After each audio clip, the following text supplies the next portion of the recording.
Hello दोस्तों, नमस्कार। Study with Anand YouTube channel में आपका एक बार फिर से स्वागत है। दोस्तों, आज संस्कृत में हम आपको कुछ नया लेकर आए हैं। जैसा कि आप देख रहे होंगे कि वर्णों का उच्चारण स्थान। पिछली क्लास में पिछला वीडियो हमारा देखेंगे तो उसमें आपको हमने स्वर पढ़ाया था और आगे व्यंजन भी पढ़ाया है। उसी को आगे बढ़ाते हुए आज हम आपको दिखा रहे हैं कि वर्णों का उच्चारण स्थान कैसा होता है। वर्णों के उच्चारण का स्थान का तात्पर्य होता है कि वर्णों का जो उच्चारण होता है मुख के जिस भाग से किया जाता है। वर्णों का उच्चारण मुख के जिस भाग से किया जाता है वह उस भाग से जब वायु निकलती है उसको हम कंठ, ताल, मूर्धन इत्यादि के नाम से जानते हैं। क्या कहते हैं? वर्णों के उच्चारण स्थान कहते हैं। वर्णों का जो उच्चारण स्थान है, कुछ सूत्र दिए गए और उन सूत्रों के अनुसार आपको सब ये सारे वर्ग मिल जाएंगे और आपको ये भी पता चल जाएगा। सिर्फ आपने सूत्र यदि याद कर लिया तो आप कहीं से भी कोई भी प्रश्न पूछा जाए तो आप कर सकते हैं। तो दोस्तों, इसमें पहला सूत्र क्या है? अकूह विसर्जनीया नाम कंठा। दूसरा है इचु यशा नाम तालु। ऋतु रसाणाम मूर्धा। ऋतु लसानाम दंता। उपूप धमनीया नाम ओष्ठो। इमं गणना नाम नासिका च। एदैत्तो कंठतालु। उदैत्तो कंठोष्ठम। वकारस्य दंतोष्ठम। तो मित्रों, ये जो लगभग 9 सूत्र आपके दिए गए हैं, इस 9 सूत्र में आपके सारे के सारे स्वर व्यंजन सब वर्ण मिल जाते हैं, सारे वर्ण मिल जाते हैं। और यदि आपने एक सूत्र याद कर लिया तो आपको यह भी पता चल जाएगा कि मान लीजिए एक सूत्र है अकूह विसर्जनीय नाम कंठा। तो अकूह विसर्जनीय नाम कंठा में कौन कौन से वर्ण आते हैं, स्वर कौन से आते हैं, व्यंजन कौन से आते हैं, या कंठ वर्ण कौन कौन से होते हैं, ये सारी चीजें आपको एक एक सूत्र में सब कुछ मिल जाती हैं। जैसा पहला हम देखते हैं कि कह रहा अकूह विसर्जनीय नाम कंठा। तो अकूह विसर्जनीय नाम कंठा का मतलब क्या है कि कंठ वर्ण कौन कौन से होते हैं, ये बता रहा है, ये बताने का प्रयास कर रहा है कि अकूह विसर्जनीय नाम कंठा। तो अकूह में आ जो है आ और आ आता है, छोटा आ और बड़ा आ आता है। कु का मतलब होता है का वर्ग। कु का मतलब होता है का वर्ग। और विसर्जनीय नाम हा जो है, हा भी है आपका, हा और जो विसर्ग है तो ये कौन से है? कंठ वर्ण है। तो क्या क्या आता है कंठ वर्ण में? छोटा आ आता है, बड़ा आ आता है, और का वर्ग में जितने भी वर्ण आते हैं, का वर्ग में क्या क्या आता है? जैसे का, खा, गा, घा, इंगा। ये कौन कौन से हैं? क, ख, ग, घ, इंगा, ये का वर्ग में कहलाते हैं। तो क्या कह रहा? आ और का वर्ग, ये हा और जो विसर्ग होता है ये भी आपका कंठवर्ण कहलाता है। क्यों कहलाता है? क्योंकि इसका उच्चारण करने में हमारे कंठ का प्रयोग होता है, यहां से आवाज निकलती है। अ, आ, क, ख, ग, घ, इंग। मतलब हमने भी आपको बताया कि वर्णों जब हमारे मुखार बिंदुओं से, हमारे मुख से जिस स्थान से वायु निकलती है उस स्थान के अनुसार ही हम वर्णों का विभाजन कर देते हैं। तो पहला क्या आपने देखा? अकूह विसर्जनीय नाम कंठा। तो कंठ वर्ण कौन कौन से होते हैं? छोटा आ, बड़ा आ। का वर्ग पूरा कंठ वर्ण होता है, हा और विसर्ग, ये कंठ वर्ण होते हैं। दूसरा आपका सूत्र बताता है कि इचु यशा नाम तालु। तो इचु यशा नाम में क्या है? आप ई को देखिए, जैसे हमने आ देखा था वैसे अ और आ लिया।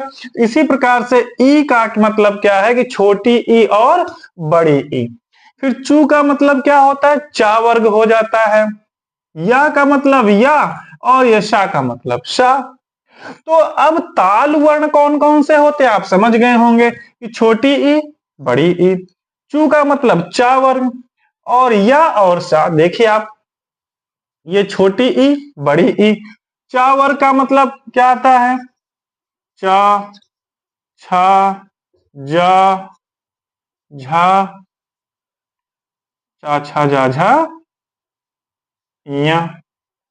ये आपके कौन से हैं? चा वर्ग आते हैं।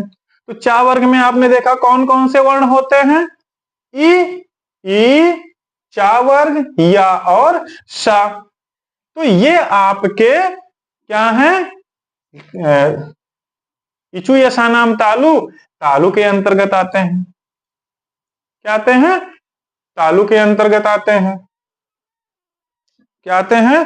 तालु के अंतर्गत आते हैं।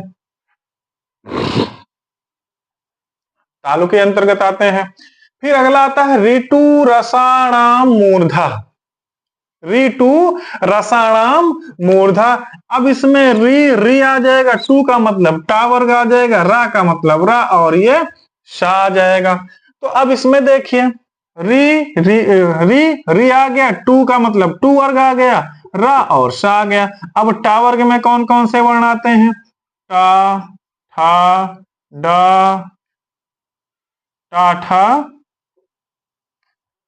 एक मिनट, टा ठा, डा, ढा, अड़ा।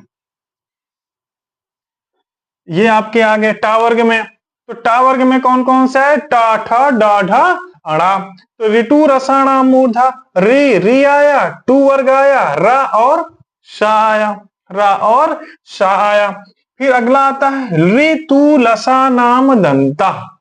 क्या होता है? ऋतु लसा नाम दंता। तो री ये हो जाएगा, चू का मतलब ता वर्ग हो जाएगा, ला और शा। देखिए री का दीर्घ नहीं होता, जैसे आपने री का री भी देखा, ई का ई भी देखा, आ का आ भी देखा। तो री का कोई दीर्घ नहीं होता है, तो खाली री ही रहेगा। और तू का मतलब तू वर्ग हो गया, ला और शा हो जाता है। अब इसमें ता वर्ग में देखते हैं क्या क्या आता है। ता, था, दा, धा और ना। ये आपके ता वर्ग में आ जाते हैं। तो क्या क्या आया ता वर्ग में? ता, था, दा, धा, ना। ये आपका क्या हुआ? दंत वर्ण हुआ। और ला और सा हमने अभी बताया था कि ये किस रूप में विभाजित किए गए हैं। इनका उच्चारण करने में हमारे जिह्वा का, हमारे मुख से, हमारे विवर से जो आवाज निकलती है, और जहां से आवाज निकलती है मुख से, उसी के अनुसार इनका हम विभाजन कर दिए हैं। विद्वानों ने विभाजन कर दिया है। तो अब आगे क्या है? उपधमनीय नाम ओष्ठा। तो ऊ का मतलब क्या हो जाएगा? छोटा ऊ और बड़ा ऊ। ऊ का मतलब क्या हो जाएगा? पा वर्ग। उपधमनीय क्या है? ये पा और फा आ जाता है। देखिए ऊ पा का मतलब पू वर्ग। पा वर्ग में क्या आता है?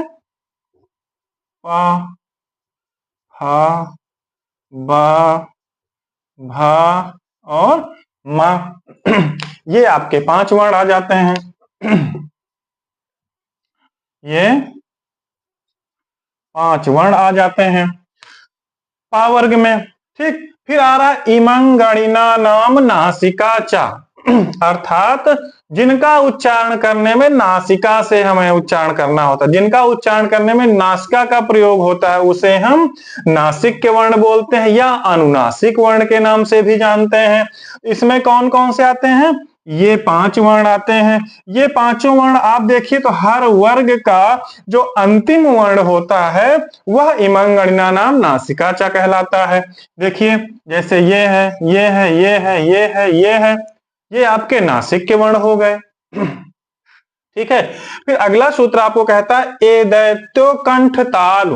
अर्थात जिसका उच्चारण करने में कंठ और ताल दोनों का प्रयोग करना होता है, वो कौन से वर्ण होते हैं? ए और अय होते हैं। कौन से? ए दैत्यो कंठताल ए और अय होते हैं। फिर होता है ओ दैत्यो कंठोष्ठम। ओ दैत्यो कंठोष्ठम, ओ और औ। देखिए ओ और औ जो है कंठ और ओष्ठ, मतलब इनका उच्चारण करने में हमें कंठ और ओष्ठ दोनों का प्रयोग करना पड़ता है। फिर हो रहा वकार से दंतोष्ठम। अर्थात जिनका उच्चारण करने में दंत और ओष्ठ दोनों का प्रयोग करना होता है, वो कौन सा वर्ण होता है? वाह होता है। कौन सा वर्ण है? वा वर्ण है। तो आपने देखा कि जो वर्णों का उच्चारण स्थान है कैसे विभाजन किया गया। एक सूत्र इसी में दिया जाता है जिसको हम उदित के नाम से जानते हैं। आपने देखा होगा उदित किसे कहते हैं? कु, चू, टू, टू, पू। सूत्र दिया जाता है कि कु, चू, टू, तू, पू ए तो उदितः। क्या दिया जाता है? कु, चू, टू, तू, पू ए तो उदितः। ये उदित वर्ण के अंतर्गत आते हैं, या इनको स्पर्श वर्ण भी कह सकते हैं, क्योंकि ये 5 वर्ग ऐसे हैं जो स्पर्श व्यंजन के अंतर्गत आते हैं और उदित भी इनको बोला जाता है, उदित वर्ण के नाम से भी जाना जाता है। अब ये कु कहां से आया, चू टू कहां से आया, तू पू कहां से आया, तो देखते हैं। कु देखिए आपके यहां पे है। कु का मतलब होता है का वर्ग। चू का मतलब होता है चा वर्ग। टू का मतलब होता है टा वर्ग। टू का मतलब होता है ता वर्ग। पू का मतलब होता है पा वर्ग। तो मित्रों जो उदित है इसका सूत्र ही दिया जाता है कि कुचू टू तू पू ए तो उदिता। तो ये जो 5 वर्ण हैं ये आपके उदित वर्ण भी कहलाते हैं, या इनको उदित भी बोला जाता है। ये उदित कहां से आते हैं? ये कु, चू, टू, तू, पू। तो कहीं पे अगर आपको उदित बोला जाए या कु, चू, टू, तू, पू बोला जाए तो आप क्या समझेंगे? कु का मतलब का वर्ग, चू का मतलब चा वर्ग, टू का मतलब टा वर्ग, तू का मतलब ता वर्ग और पू का मतलब पा वर्ग। समझ जाएंगे, समझ रहे हैं ना। तो ये आपके जो वर्णों का जो उच्चारण स्थान आपको बताया गया, इस प्रकार से अगर आप याद कर लेते हैं तो हर प्रकार की परीक्षा में आपका सीटेट में आपका कहीं से भी प्रश्न पूछ लिया जाए, यदि आपने ये सूत्र याद कर लिया तो वर्णों से कोई भी प्रश्न आपके लिए आ जाए आप एकदम सही कर ले जाएंगे। एक बार इसका उच्चारण फिर से करके देख लेते हैं।